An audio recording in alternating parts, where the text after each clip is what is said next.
My question is to the Minister of Conservation.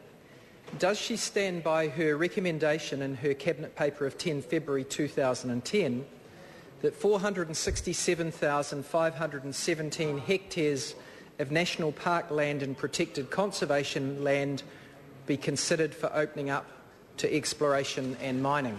The Honourable Kate Wilkinson. Mr Speaker, no, I stand by the subsequent Cabinet decision of 22nd of March 2010, which is a proposal to add 5,000 net hectares of land to Schedule 4. The Honourable David Parker.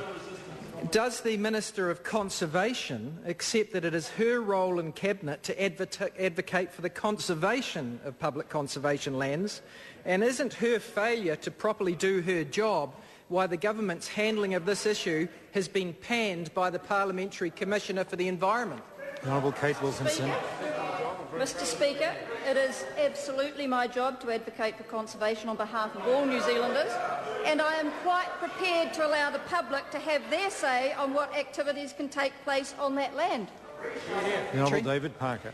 Does the Minister understand that of the 2 million hectares of land in national parks in the North and South Islands, 0 hectares are in Northland, 0 hectares are in Auckland region, 0 hectares are in the Waikato, and that's why it's all the more important to protect the Schedule 4 areas in the Coromandel?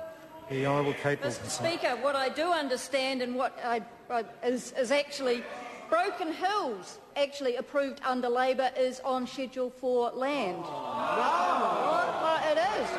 Pike River, approved by Labor, is under Schedule 4 land. Order. Now, I listened to the Honourable David Parker's question. He asked about whether or not the Minister understood that there was 0, I recollect, hectares of conservation land in Northland and 0 hectares in the Auckland region and 0 hectares in the Waikato region from memory.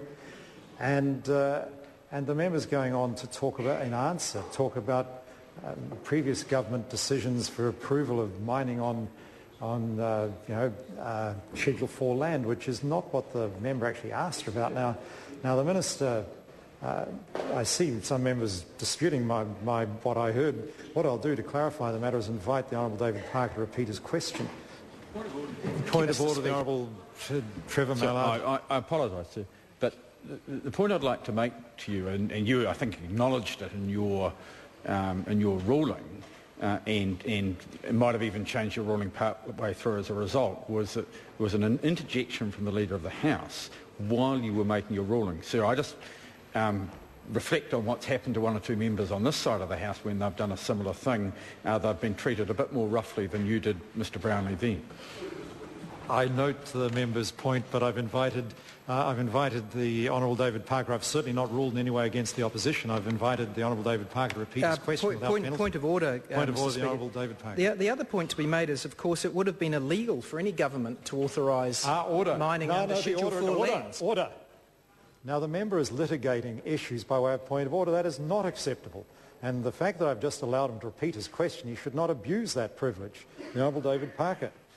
Speaker, does the Minister understand that of the 2 million hectares of land in national parks in the North and South Islands, there are 0 hectares of national parks in the Northland region, 0 hectares in the Auckland region and 0 hectares in the Waikato region, making the protection of the Coromandel Schedule 4 lands all the more important?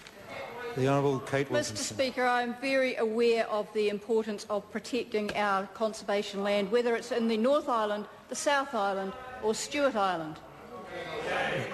The Honourable David Parker. Will the Minister accept the advice of the 40,000 protesters in Auckland, thousands of submitters and the tourism industry, and head off her government's ridiculous plans to mine in national parks and other Schedule 4 areas? The Honourable Kate Wilkinson. Mr Speaker, what I can say to that member, and I thought he was an intelligent member, is that this is a discussion document, not a decision document. It is public land. The public have a right to say what activities can take place on it. That's the whole point of having a discussion document. That brings to a close questions for oral answer. I call on Government Order of the Day number 1.